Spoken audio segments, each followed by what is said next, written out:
அதிமுக உட்கட்சி தொடர்பான புகார்கள் மீதான விசாரணையை மீண்டும் தொடங்குகிறது இந்திய தேர்தல் ஆணையம். இது தொடர்பான தகவல் வெளியாகியிருக்கிறது. இரட்டை இலை வழக்கு தொடர்பாக புகார்தாரர்களுக்கு அழைப்பும் விடுக்கப்பட்டிருப்பதாக தகவல் வெளியாகியிருக்கிறது. வரும் 28ஆம் தேதி மாலை 3 மணிக்குள் அனைத்து புகார்தாரர்களும் ஆஜராகி விளக்கம் அளிக்க வேண்டும் என்று தேர்தல் ஆணையம் வெளியிட்டிருக்கிறது. இது தொடர்பான மேலும் விவரங்களை தருவதற்காக செய்தியாளர் ராஜேஷ் இணைப்பில் இருக்கிறார். ராஜேஷ், வணக்கம். முழு விவரங்கள்.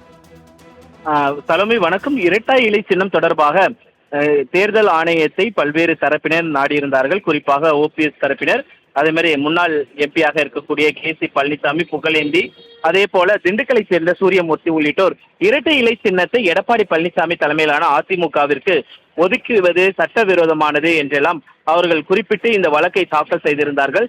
இது பல்வேறு கட்ட விசாரணைகள் நடைபெற்று வந்தது. அதிமுக தரப்பில் எம்பியாக இருக்கக்கூடிய முன்னாள் அமைச்சர் சி.வி. சண்முகம் ஆஜராகி அவர் தன்னுடைய விளக்கங்களை அளித்திருந்தார். அதாவது இது வேண்டுமென்றே திட்டமிட்டு போடப்பட்டிருக்கக்கூடிய ஒரு வழக்கு. அதிமுக என்பது எடப்பாடி பழனிசாமி தலைமையின் கீழ் தான் இயங்குகிறது.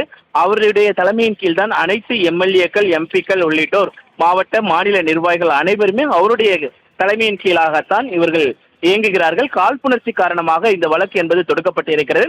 இதனை ரத்து செய்ய வேண்டும் என்றெல்லாம் அவர்கள் தரப்பிலிருந்து குறிப்பிடப்பட்டிருந்தது. இந்த நிலையில்தான் இரட்டை இலை வழக்கு தொடர்பான அனைத்து விசாரணைகளையும் 28ஆம் தேதி விசாரிக்க உள்ளதாக தேர்தல் ஆணையம் தகவல் தெரிவித்திருக்கிறது. அதே நேரத்தில் சம்பந்தப்பட்டவர்கள் அனைவரும் அன்றைய தினம் 3 மணிக்கு அனைவருமே ஆஜராக வேண்டும் என்று தெரிவிக்கப்பட்டிருக்கிறது.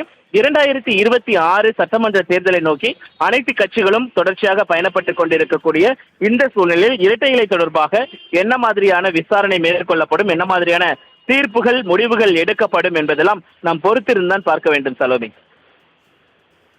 தங்களின் முழு விவரங்களுக்கு நன்றி ராஜேஷ்.